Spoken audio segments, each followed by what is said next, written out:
हाँ, मैं जानता हूं कि मैंने तुम्हारे ऊपर हाथ उठाया। मैं बहुत गुस्से में था।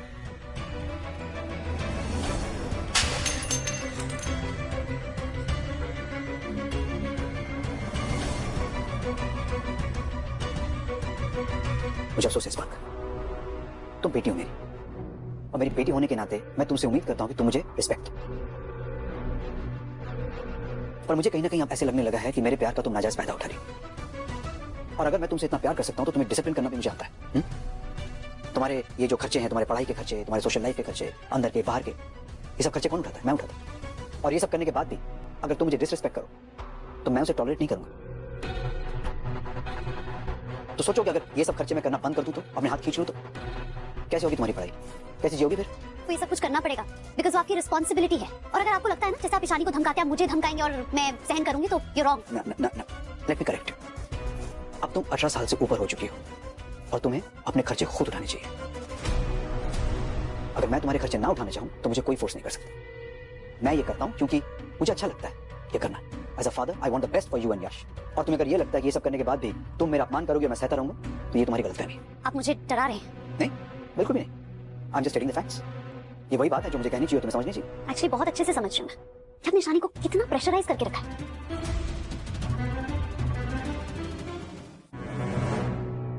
उसे डराते हैं, धमकाते हैं, उसे टॉर्चर करते हैं ताकि वो कुछ बोल ही ना पाए और आपके साथ। देखो पीयू, ईशानी मेरी वाइफ है। मैं उसका पति हूं एंड एज ए हस्बैंड मेरे कुछ हक हैं, कुछ अधिकार हैं। तुम एक हस्बैंड वाइफ के बीच में मत पड़ो, उसमें इंटरफेयर मत करो। ओके? रहने दीजिए ना प्लीज। अगर बहस करते रहेंगे तो हम लेट हो जाएंगे। वहाँ प्रिंसिपल हमारे लिए पूरा दिन वेट नहीं करेंगे। ईशानी तुम कितनी डरपोक हो, इसीलिए सब तुम्हारा फायदा उठाते। कभी तो अपनी आवाज उठाना सीखो। और रही बात पैसों की, खर्चे की, जो आप ये सब बोल रहे थे ना, मेरी माँ ने बहुत सारा काम किया, राइट? तो उनके सारे पैसे कहाँ गए? I mean as a daughter मेरा हक बनता है ना सारी डिटेल्स जानने का, सब कुछ जानने का, राइट?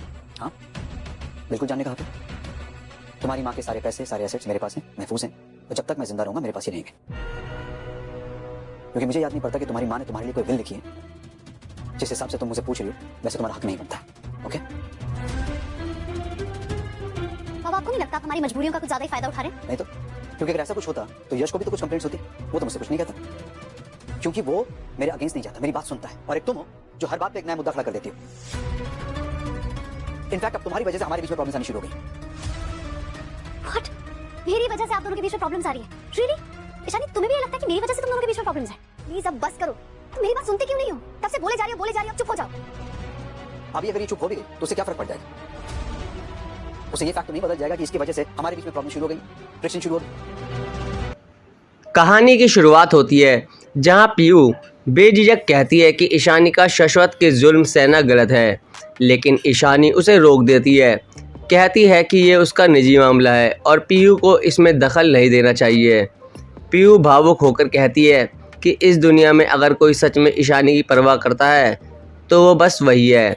वो सवाल उठाती है कि ईशानी आखिर चुप क्यों है। ईशानी धीरे से जवाब देती है कि औरतों को कई बार अपने परिवार की इज्जत के लिए बहुत कुछ सहना पड़ता है। पीयू उसे पुलिस में शिकायत दर्ज कराने की सलाह देती है, लेकिन ईशानी इनकार कर देती है। कहती है कि उसे अपने परिवार की बदनामी मंजूर नहीं। जब पीयू पूछती है कि क्या अब वो कॉलेज भी नहीं जाएगी तो ईशानी कहती है कि वो होम स्टडी के लिए अनुमति लेने की कोशिश करेगी। पीयू को गुस्सा आता है और वो कहती है कि ईशानी अपनी ज़िंदगी खुद बर्बाद कर रही है। ईशानी मायूस होकर कहती है कि उसके पास अब कुछ भी नहीं बचा है, लेकिन पीयू हार नहीं मानती। वो कहती है कि अब भी वक्त है सपनों को जीने का, लड़ने का। ईशानी बात बदलते हुए कहती है चलो उस बात को छोड़ो। पीयू फिर पूछती है कि क्या वो अनुराग से मिलने गई थी, और ईशानी चुपचाप हामी भर देती है। पीयू खुद को जिम्मेदार मानती है और माफ़ी मांगती है। फिर पूछती है कि अनुराग ने क्या कहा, तो ईशानी बताती है कि उसने सिर्फ पीयू की भलाई की बात की।